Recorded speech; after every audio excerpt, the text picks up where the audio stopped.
Hey everyone, Papercut here, back with another video, and I'm here to talk about a concept that is vital at the center of any strategy game, and I think it's something that when I'm coaching people, it often holds them back, and that is identifying your timing window.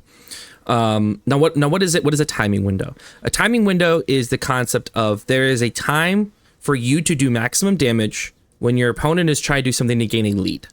And if you miss that window, or if you do not survive your own window, you generally lose the game or gain an advantage from surviving that window.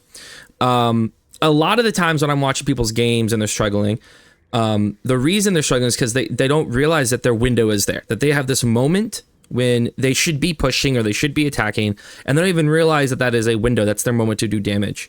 And the ability to recognize a window and take advantage of that is, and also center your economy and how you're moving your villagers and your units to be ready for that window, is what really separates the best players from the good players from the bad players.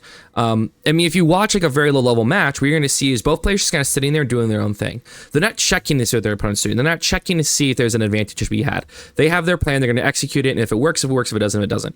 As you go higher up the skill range, you see more and more people enacting a plan, but they're looking for that moment, or they already know that if I'm playing this civ and I'm doing this, and my opponent's this civ doing that, this is my time where I can do maximum damage. It's that timing window. And when you go watch the pros, they're constantly working around those windows or trying to make their opponent think they're not doing what they're doing and then enacting it, or causing so much chaos you don't even realize a window's there. So often a timing window is created at its simplest. It's when your opponent invests a lot of resources into some sort of bonus while you've invested into units, or when you have taken a high value resource that will give you an advantage and your opponent doesn't have it, and so you want to try to do damage before that resource runs out. I think that's why Pro Scouts has been such a tough meta for some people, is that if someone gets a lot of deer, let's say you Pro Scout 3 of the 4 deer packs, you have this window where you're just going to have way more resources than your opponent, and how well you use that window is what sets you winning or losing that game. Another common timing window is if someone rushes an age up. If they've invested all those resources into aging up and you've been making units, you now have this window where you need to do damage before your opponent is then able to take advantage of their age up. Another example is adding another TC. If your opponent, or doing a farm transition, if your opponent is adding a TC or is doing a farm transition, they generally don't have a lot of food, so they're not making units. Thus, that is your time, if you have been making units, to go take advantage of that. So the key part of identifying a timing window is, one, scouting. Just seeing what your opponent's doing. If you see your opponent dropping another TC in the early part of the game, you know you have this window where you can go do damage or rush castle, do something to give yourself an advantage.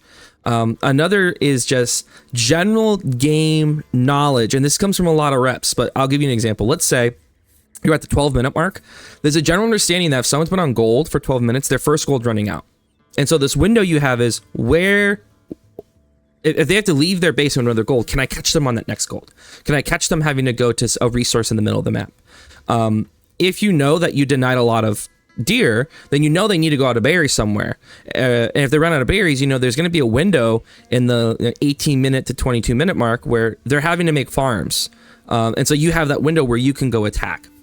So I want to give you an example of both identifying these windows, and then how I both have won games taking advantage of it, and how I've lost games completely missing my window.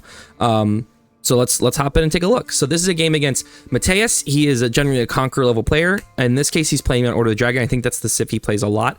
So I want to show you an example of a gameplay where I feel like I read his greed and what he was trying to get away with, and what I did in response. So we're gonna play a very normal. Well, actually, his strategy OTD is not what I think is the best as someone who plays OTD myself, but I think OTD has a lot of variety in the way it can be played. So knowing OTD is a food-heavy civ, so that's game knowledge, right? I know OTD is a massively food-heavy civ, and if I can take the deer, he's going to very much struggle to make units, and if he has to make a lot of early farms, that's going to slow him down. So my game plan is I'm going to Pro Scout. And even if he decides to fast castle, I'm not too scared of that, because in my mind, if I can take his deer, even if he fast castles and he gets a lot of the relics, he's still going to have food issues. You can only buy food for so long. So that's my game plan here. So I'm looking for where his deer are. I do a growth wing to get some extra villagers for that extra eco pop. I'm rushing up professional scouts, which little fun thing, him attacking my mining camp was smart because I just automatically attacked his scout with my vills. That actually slowed down my pro scouts by potentially 20 to 30 seconds. So not an insignificant move by him. I should have just ignored his scout. But he's lucky. He has both deer behind his base next to each other because Lipany spawns are dumb sometimes. And look at this spawn. To get to his deer, I have to either run around the opposite side of this mountain or go through his base. Absolutely ridiculous stuff. But I know when I see this, I see villagers on the deer, and the second I'm going to see his tower. He's doing a very slow age up. All of those are keys. If someone is aging up very slowly, if someone is on deer early, especially Order of the Dragon, and if someone is towering their goal, those are all signs they're fast castling. So I know he's fast castling. Look at this. He almost already has the resources to go castle because he's aging up so slowly. So I know a couple things. One, I need to pump out some scouts to grab his deer because I want to take this deer. I want to make sure he can't use this after he castles. I think one thing I could have done differently is that I should have made a military unit first. If I just made a desert raider first, that would have pushed him off the deer a little faster. But it's fine, whatever. Second, I need to then get to the age up quickly myself. And third, I need to get some defensive units because he will have units attacking me. He will be attacking me before I can get up to castle myself, most likely. And what's very common fast castle stuff, he's going to do knights. So I'm just coming down, grabbing the deer. I'm trying not to grab deer he's already been eating from. I don't want to like take a deer that only has 80 food left on it. So I'm just coming here and grabbing the deer. Very frustrating for him, I assume, but I want that delicious, delicious venison. You notice the second I've made a good amount of scouts. I think I've made 6 scouts. Here comes the desert raider to bother him. I pull completely off food. Off wood. I am now completely on food and gold. I'm rushing the gold I need for age up, and I'm going to do the special little quick age up for... Oh, am I not? I decided not to. I honestly think I probably should have done the advanced wing. I should have aged up a little bit quicker. I think that would have been better for me. I survived this, but instead I do logistics because I wanted to race him for the relics. I see he wants to get relics. So my mind is I'm going to go logistics and try to grab some of those relics for myself. He starts aging up. I'm going to make a few units to harass. I'm going to make some horsemen and some desert raiders because I want to kill his... I want to kill his prelate as he's going for the relics and slow him down because Order of the Dragon has to make prelates after the age up. I'm now grabbing my own deer packs. I have plenty of food. Since I've clicked the age up, I'm now back on wood. I know I'm going to need counters to knights. So usually if me and Order of the Dragon are on the same playing field, Lancers into Knights isn't great because his Knights are just much stronger than my Camo Lancers, and Camo Lancers don't do extra damage against Cav. So against most other civs, Camo Lancers into Knights is great, but against Order of the Dragon, his Knights actually hold up pretty well. I decide to do mass Camo Lancers anyway because in my mind, his food is awful. He doesn't have a lot of food. See, I'm sniping prelates here. He doesn't have a lot of food, so I know that if it comes down to it, I will just be able to make more Camo Lancers than him. He's basically eaten 5 deer, maybe 4 to 5 deer, while I'm gonna have all the rest of the deer for myself. So I have plenty of food to really pump Lancers. So I age up, I start making Lancers. I go try to grab some of the relics for myself. I think I end up getting 2 of the relics, which is pretty sweet. But here's the thing, here's what else I know. If generally this HRE slash ODD strategy of the fast castle leads into a fast imp. So what's my window? My window is, if he's going to rush castle, I am a rush imperial, he's going to drop, even though it's cheaper, still around almost 3,000 resources on that age up. So my window is, if he's spending almost 3,000 resources on aging up, but I put a bunch of resources into units, I should be able to push him with those units. And I know I have a window because since I've taken all the deer, all he's going to have is berries, so I can check the berries, or he's going to have to make farms, which means he's going to have to get wood and invest that into food. Well, I don't have to do that. All my resources can go straight into production in units. So my window is, can I kill him before his Imperial pays off? That's the window I'm identifying. Now, if I scouted his base and saw he's making a lot of units, that window doesn't exist anymore. Instead, we're just fighting, and my window becomes instead, I think he's going to run out of food, so as long as I don't take awful fights, I can eventually just outmass him. But either way, the window is based around the food. Since I've pro-scouted so many deer, which I should have taken these 2 as well. Since I've pro-scouted so many deer, I can just outmaneuver him. So I get 2 relics, which is good. He only got 3. Now we're fighting over the sacred sites. The key is I just can't lose a lot of villagers. Okay? Also, here's what I mean about his knights being good against like Camel Lancers. I negate 7 damage, so he's doing 30. He's doing 29 damage, but he has 400 health. While my Camel Lancers are, but he also has 5 armor, so I'm only doing 25 per hit. While he, I'm sorry, he has 5 melee armor, and my Camel Lancers do 22 damage. So my Camel Lancers are only doing 17 damage a hit, while he has 29 against 4, so he's doing 25 a hit. So that's just a lot more damage, and he has a lot more health. Now his knights are very expensive. His knights do cost 480 resources a pop, while my Camel Lancers are 240, so literally double the cost. But if he was making them at an even rate, then it would be pretty bad for me. Even if he did things like heal or added more armor, that'd be a pretty big deal. So now we're just dueling over the sacred sites. We're sniping each other's units. I'm trying to wall up so I can get a safe gold over here. This is the most classic thing ever, you know what I mean? But this is also smart by him. He knows I have left the gold back here, so where else would I get gold in the back of my base? He shows up just before I finish the wall. Ah!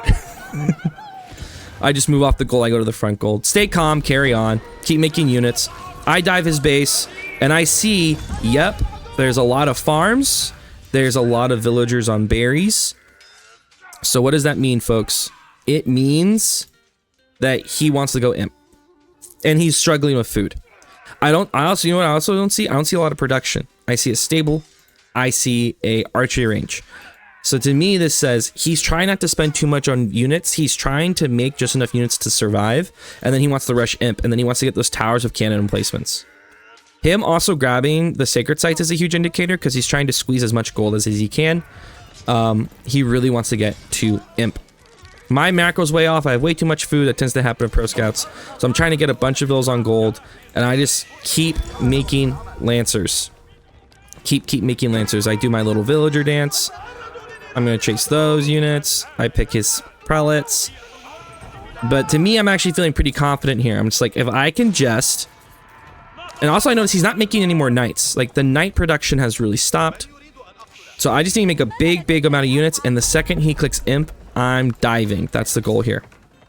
I also noticed he didn't make any barracks. So if he just wants to make crossbows, that's fine. He's way behind on the ball. I have so many Camel Lancers.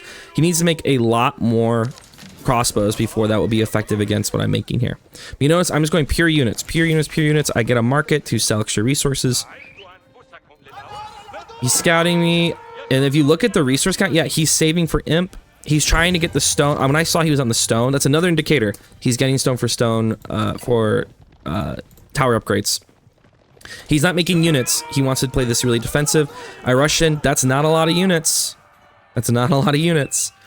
So once again, all the indicators are pointing to my window is the second he ages up, I attack. So I'm just massing more Camel Lancers. I'm going to drop siege workshops because in my mind, if he wants to play defensive, what's he going to make? He's going to make he's gonna make a lot of tower, so I need siege. I can use siege in a couple ways. I can get trebs to treb down his towers, but I go mass springolds because if I'm making this much cav, what's he gonna do as Order of the Dragon? He's gonna make spears. That's gonna be the unit that saves his life. So I'm prepping by making lots of springolds to kill spearmen. He ages up and I know it's go time. He just spent, as I said, almost 3,000 resources on an age up. So it's go time. My wife just got home. So I'm going in. I don't see a lot of units here, folks. I don't see a lot of units here, folks. So it's go time. I'm just diving. I'm hunting vills. He tries the Wololo, doesn't work. And at this point, it's all in. It's all in. Like, I just gotta commit to fighting here. I gotta kill vills. I gotta slow him down. And here's the thing. I'm okay with losing units here because I still have deer under TC. If not, I can go to, like, look at all the berries on the map. I can just go to berries and just vacuum the berries. I can go to another goal. Like, I have all the map control. He's completely stuck in his base. So my window is, I just got to keep attacking. If I back off and he can get towers up and then get farms down and then get keeps up, I will eventually start to get pushed back because he's going to have better units. I can't let him take advantage of that imp.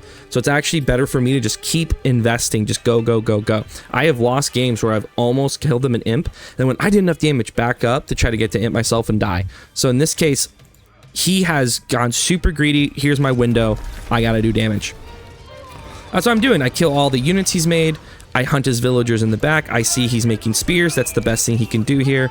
I'm like, where are his vills? They could be on the wood line. They're back here making barracks.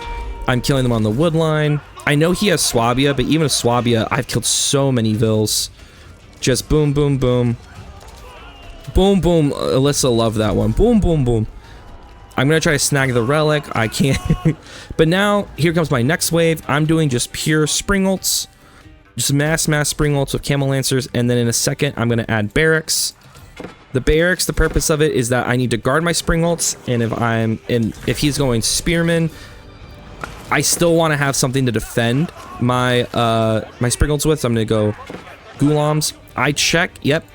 He ran out to the berries over here. So now it's containment, right? I can't let him slip villagers out to go take resources somewhere else. So I have 2 lancers on one side. I have lancers on the other. And then I'm just building up my force to do the final push. And here's why I can be patient, because I know I killed so many vills. At this moment, he's at 17 vills. I've killed 47. So at this point, since I've done so much villager damage, I know I can sit here and just be safe. I'm going to just build up a bunch of spring ults. I'll have the spring ults target the villagers here and there. I'm healing up my lancers. I'm dropping barracks to make Ghulams. He's trying to get back in the game, but he would need to hold for a very long time. His biggest issue is that he should have had towers up with spring ult emplacements before he aged up. I think that would have been better for him, but he also knew I was coming, and that's where the pro scouts really hurts. He tries to push with spearmen. My Ghulams hold. My spring ults do a lot of damage. I'm building a Manjanique, which I can then set all his farms on fire. Once again, I've done so much damage, I can afford to be patient here. I'm just circling the back of his base, looking for villagers. He tries to do a night raid. He tries to charge the spring ults, but the spring ults will just kill vills, so oops. I need GG's. So I hope that gives you a good example of me identifying the window and attacking it. I knew if I pro scouted, he'd be low on food, so my window would be either when he was doing a heavy farm transition, which he was early, or when he went imp, because then I would be making units and he didn't, so I needed to go take advantage of that. I think, so I'm going to show you now an example of where I missed the window of opportunity. All right, this game is against the real Molly, who is a Conk 3 Zushi player, though he plays a lot of different sips, but he's Conk 3. I was excited for this matchup. I always love playing people who are ranked higher than me. Gives me an advantage to learn things, gives me an advantage to try things. So we're gonna head into it. Knowing Zushi, they want a pro scout. I'm gonna pro scout in response, and we're gonna do a little pro scout duel. I think Ayubids is pretty good at denying pro scouts, though he will definitely get more deer than me. So what's the window I'm looking for? Even though he's gonna get more deer than me, I understand that my window as Ayubid is when I hit castle. There's kind of this little trick you do where you go Camo Lancers at first.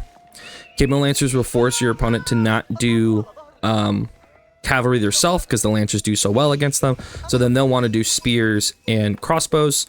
In response, you do mass, Ghulam, and Manjanique. Ghulams kill the spears, Manjaniques destroy the range, and then you try to do this timing push where if you can get like 3 or 4 Manjaniques, you can use the fire ability to just burn through their base.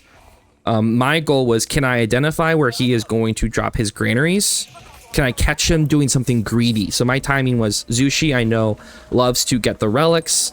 They love to fast castle, get the relics, and then they love to try to 2TC or add granaries using their Song Dynasty. So I'm going to go early just growth because I really do need all the food I can get and all the villagers I can get. I see the telltale signs of scout all in because I see he's making scouts from stable, so I know that he is pro scouting. So now I'm pro scouting as well. It sucks that they get the tech faster than you because of their things, but it is what it is. I'm just trying to steal one of the deer. I'm pro scouting my deer. Kind of my goal when against Zushi or China or Roos is, can I just pro scout my 2 deer packs? Can I get my 2 deer packs? Or at least he doesn't get a lot of them.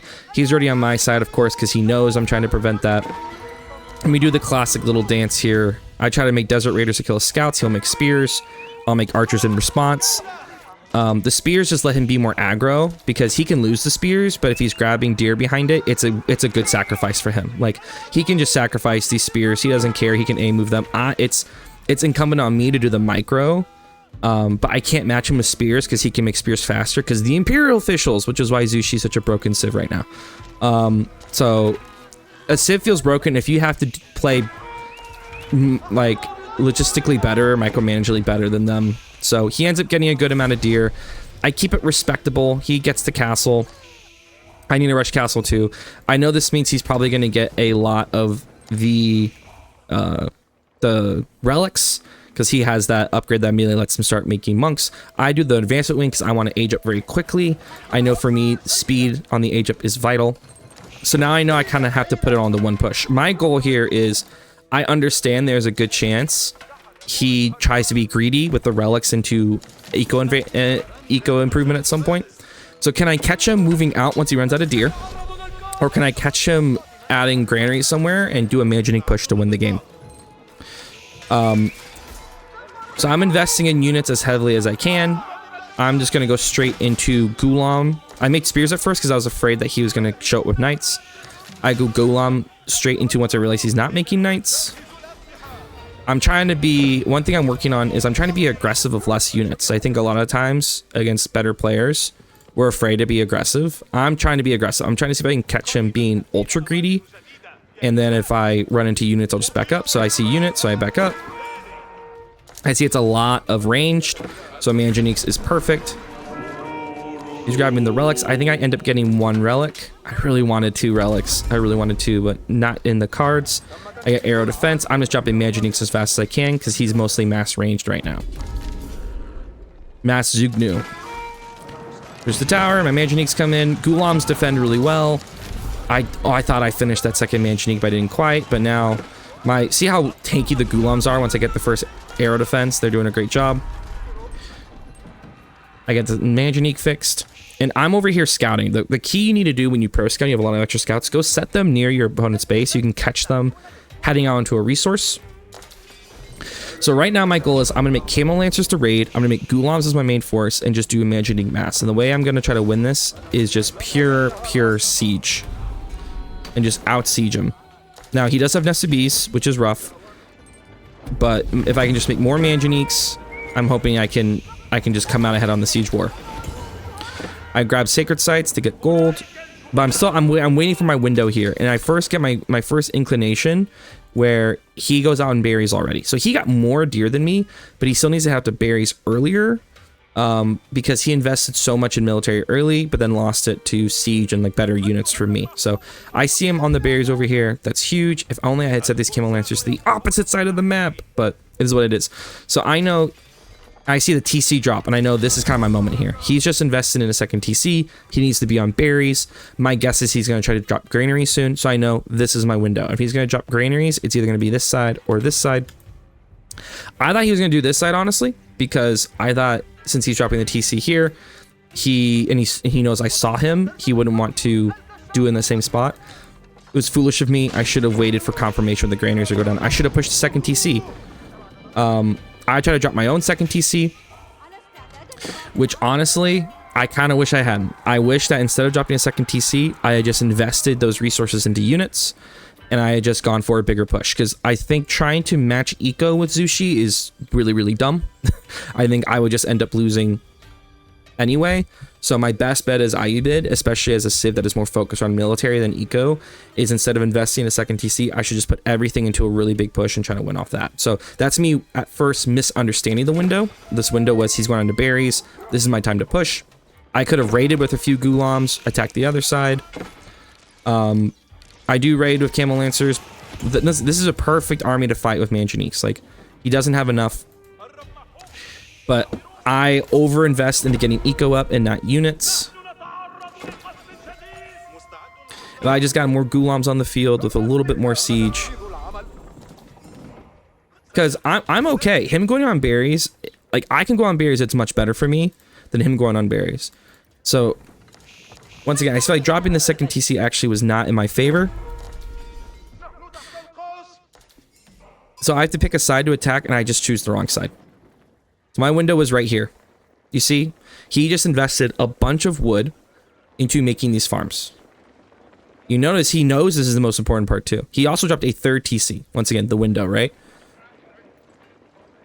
Now, I never saw him dropping the granaries, but I know he needed to. When he went on to berries, I know that means a granary transition is coming. That's my best time to attack. I should have invested more into units, and if I attacked this side with my siege, I had more Mandrakees and he had Nested Bees. I could have killed his Nested Bees with my Mandrakees, and I could have used the fire ability to burn through his farms. He would have been out of food, and then I might have been able to turn that into a win. I could have destroyed this TC as well. He would have had to remake the granaries over here, which is a huge investment. I could have raided on this side while still pushing from this side. It was right there. And that was my window. And I knew that window ahead of time, and I identified it was scouting. I just picked the wrong side to attack. So here's what's going to happen instead. Since I did not invest enough into units, I didn't attack the right side as fast as I could have. I'm instead going to attack this side that doesn't really get me anything. He has time to get more Nested Bees out. And I almost push him back. Doesn't quite get there. Now imagine if I attacked from this side with double the amount of Ghulams instead of doing a second TC, which I think could have been possible. I run through here. I burn through these granaries. I think I could have turned the game. Overall, I know that I sped through kind of both those replays pretty quickly. I'm trying not to do too long of videos, but I hope that overall you see this idea of what we're looking for is when our opponent invests in an edge that we can take advantage of. We're making units. Now, if you're the person investing in something, if you're investing in farms, if you're investing in a second TC, if you're investing in a quick age up, what you have to do is be smart about what can I do to protect myself during this window? Can I raid my opponent so he doesn't attack me during that window of weakness? Can I build very defensive units like mass ranged, mass siege, towers of upgrades? Can I hide my villager somewhere where he's not checking? Can I get stone walls up or wooden walls up? It's all about either surviving these windows and taking advantage of these windows, or creating those windows. If you do a raid that kills a lot of vills, you now have a window to either invest in eco yourself or attack again because you've just weakened his economy. All those things exist. But I think if you're trying to figure out where you went wrong, watch replays and see, was there a moment when my opponent was weak? Like he had less units than me, or he invested in extra eco somewhere? Did I miss it? How could I have seen it? And try to start cataloging those, because those is how you get better at the game, by playing reps, by identifying moments where you were strong and your opponent was weak. Or if your opponent was weak and you weren't strong, what was it? Did you not make enough production? Did you not make units? Were you just floating resources? Efficiency and how fast you can make units is often the most important thing early in the game. Are you making villagers, and are you making units as fast as you can? Overall, I hope that was helpful. If you're interested in coaching or interested in getting support in the game, check out my coaching Discord. If you're interested in following me on Twitch, I play most weeknights, sometimes weekends. You can check my info in the bottom of this video. Thank you so much for watching, and good luck on your games.